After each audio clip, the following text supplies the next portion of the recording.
బడ్జెట్తో సంబంధం లేకుండా సినిమా బాగుంటే చాలు తెలుగు ప్రేక్షకులు సినిమాని గుండెల్లో పెట్టుకుంటారు. సో ఎన్నో చిన్న సినిమాలు తెలుగులో విజయం సాధించడం జరిగింది. దానికి ప్రధాన కారణం తెలుగు ప్రేక్షకులని చెప్పుకోవచ్చు. బడ్జెట్ ఎంతో పెట్టినా సరే కానీ సినిమాలో మ్యాటర్ లేకుంటే మాత్రం సినిమా పాతాళానికి పడిపోవడం ఖాయం. ఆ విధంగా తెలుగు ప్రేక్షకులు సినిమాని ఆదరిస్తారు కానీ సినిమాకు పెట్టే బడ్జెట్ని కాదు. అందుకే విఎఫ్ఎక్స్ బలంగా ఉన్నప్పటికీ సినిమా బాగా లేకుంటే ఆడదు.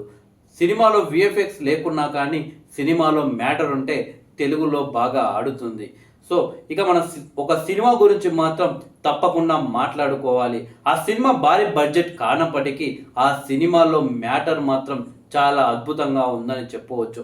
ఆ సినిమానే పేగ మేడలు సినిమా అయినప్పటికీ ఆ సినిమా చూసిన వాళ్ళకి మాత్రం అబ్బా ఇన్ని రోజులు ఆ సినిమా నేను ఎందుకు మిస్ అయ్యాను అని అనుకోవడం మాత్రం ఖాయం. ఆ సినిమా వచ్చి నెల రోజులు అవుతున్నా కానీ నేను ఇప్పటికీ ఆ సినిమా చూడలేదు. ఈ రోజే ఆ సినిమా చూశాను. చూసిన తర్వాత ఈ రివ్యూ చెప్పకుండా ఉండలేకపోయాను. నెల రోజులు ఎందుకు అంత మంచి సినిమాను చూడకుండా ఉన్నానని అనుకున్నాను. దానికి ప్రధాన కారణం ఆ సినిమా చూసినంతసేపు నిజ జీవితంలో మన చుట్టుపక్కల ఉన్న వ్యక్తుల జీవితమే మనకు గుర్తొస్తుంది. నిజ జీవితంలో మన పక్కన వాళ్ళు ఎదుర్కొంటున్న సమస్యలే ఆ సినిమాలో కనిపిస్తుంటాయి. సో బలగం సినిమా ఏ విధంగా అయితే ప్రజల్ని ప్రేక్షకుల్ని ఆకట్టుకుందో బలగానికి మించిన సినిమానే ఈ పేగ మెడల్ అని చెప్పవచ్చు. నిజంగా ఒక తండ్రి ఎలా ఉండాలి, ఎలా ఉండకూడదు, ఒక తల్లి ఎలా ఉండాలి అని చూపించే సినిమా. నిజ జీవితంలో చూస్తుంటాం మన చుట్టుపక్కల వాళ్ళే రియల్ ఎస్టేట్ అని చెప్పేసి రియల్ ఎస్టేట్ నేను ఇన్ని సంపాదిస్తున్నాను, ఇక కొడితే కోటి లేకుంటే 2 కోట్లు కోటీశ్వరుడు నైటే కోటీశ్వరుడు అయిపోతున్నాం, మనకు ఒక పార్టీ దొరికింది, హైదరాబాద్ చుట్టుపక్కల ఉన్న వెంచర్లన్నీ మనకు తెలిసిన వ్యక్తులే, మనకు తెలిసిన వాళ్ళే అని చెప్పేసి సో ఇలా బిల్డప్లు అయితే మన చుట్టూ ఉన్న వ్యక్తులు చాలామంది ఇస్తుంటారు. బట్ తీరా చూస్తే లోతుగా వాళ్ళకి ఎన్నో అప్పులు, ఎవరితో ఉన్న డబ్బులు తీసుకున్నా కానీ అవి తిరిగి ఇవ్వకపోవడం. సో వాళ్ళ భార్యలు అతేమో ఇలా రియల్ ఎస్టేట్ అని తిరుగుతుంటే భార్యలేమో ఇంట్లలో పనులు చేసి కుటుంబాన్ని పోషిస్తుంటుంది. సో భర్తలు మాత్రం కుటుంబాన్ని పట్టించుకోరు. సో అలాంటి వాళ్ళకు మాత్రం ఈ సినిమా బాగా కనెక్ట్ అవుతుందని చెప్పవచ్చు. ఎక్కడో మారుమూల గ్రామాల్లో నుండి హైదరాబాద్ బతకడానికి వచ్చి ఎక్కడో అపార్ట్మెంట్లలో వాచ్మెన్గా ఉంటూ వాళ్ళ ఇంట్లో పనులు చేసుకుంటూ ఉంటున్న వ్యక్తులకు కూడా ఈ సినిమా బాగా కనెక్ట్ అవుతుందని చెప్పవచ్చు.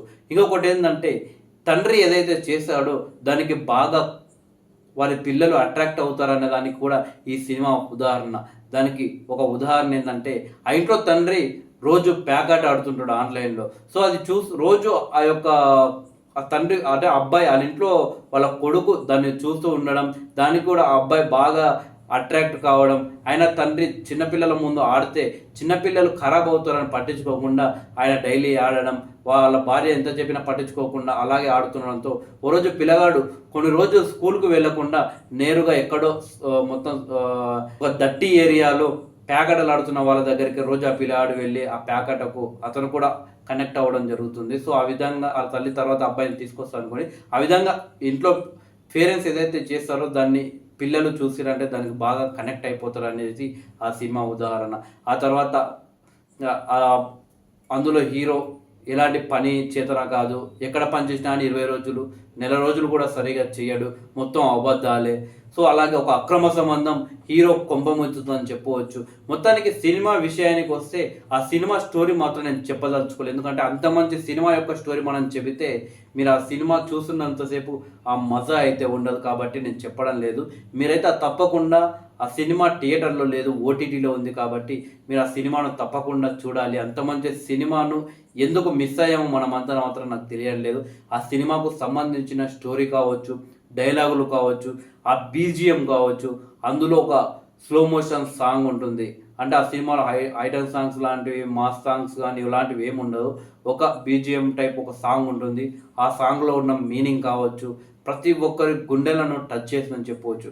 అందులో హీరోయిన్ పాత్ర చేసిన అంటే ఒక భార్య పాత్ర చేసిన ఆమె కూడా జీవించిందని చెప్పవచ్చు. అలాగే ప్రతి ఒక్క క్యారెక్టర్ అందులో మనం చూస్తే ప్రతి ఒక్కరు కూడా జీవించారు. సో అంత అద్భుతమైన సినిమాని ఎవరు మిస్ కాకుండా చూడండి. పేక మెడల్ అనే సినిమా ఓటీటీలో ఉంది. ఇక ఆ సినిమా గురించి నెగిటివ్గా అంటే బలగం సినిమానన్న ఒక్కొక్క దగ్గర మనం ఇక్కడ కొంచెం ఇలా ఉంటే బాగుంటుంది అని అనిపిస్తుంటుంది మనకు. బట్ ఈ సినిమా విషయానికి వస్తే మాత్రం మనకి ఎక్కడ కూడా ఒక నెగెటివ్, ఆ సినిమాకు ఒక పేరు పెడతామన్నా కానీ మనకి ఎక్కడ దొరకంత, ఎక్కడ కూడా నీకు ఆ సినిమా లాగినట్టు అనిపించదు, ఎక్కడ కూడా బోర్ కొట్టినట్టు అనిపించదు. సో ఇక్కడ ఇది పెడితే బాగుంది, ఇక్కడ ఇలా ఉంటే బాగుండదు ఐడియా రాదు. ఎందుకంటే సినిమా చూస్తున్నంతసేపు సినిమాలో లీనమైపోతాం. సినిమా చూస్తున్నంతసేపు నవ్వుకుంటూనే ఉంటాం. మొత్తం సినిమా అయిపోయిన తర్వాత ఏంటి అప్పుడే 2 అవర్స్ అయిపోయిందా అని అనుకుంటాం. సో అంత అద్భుతమైన సినిమా. ప్రతి ఒక్కరు కూడా ఈ సినిమా చూడండి, మిస్ అవ్వకండి. ఎందుకంటే అంత అద్భుతమైన సినిమా. ఆ సినిమా చూసిన తర్వాత నేను చెప్పిన మాటలు నిజమా కాదా అనేది కామెంట్ రూపంలో తెలియజేయండి.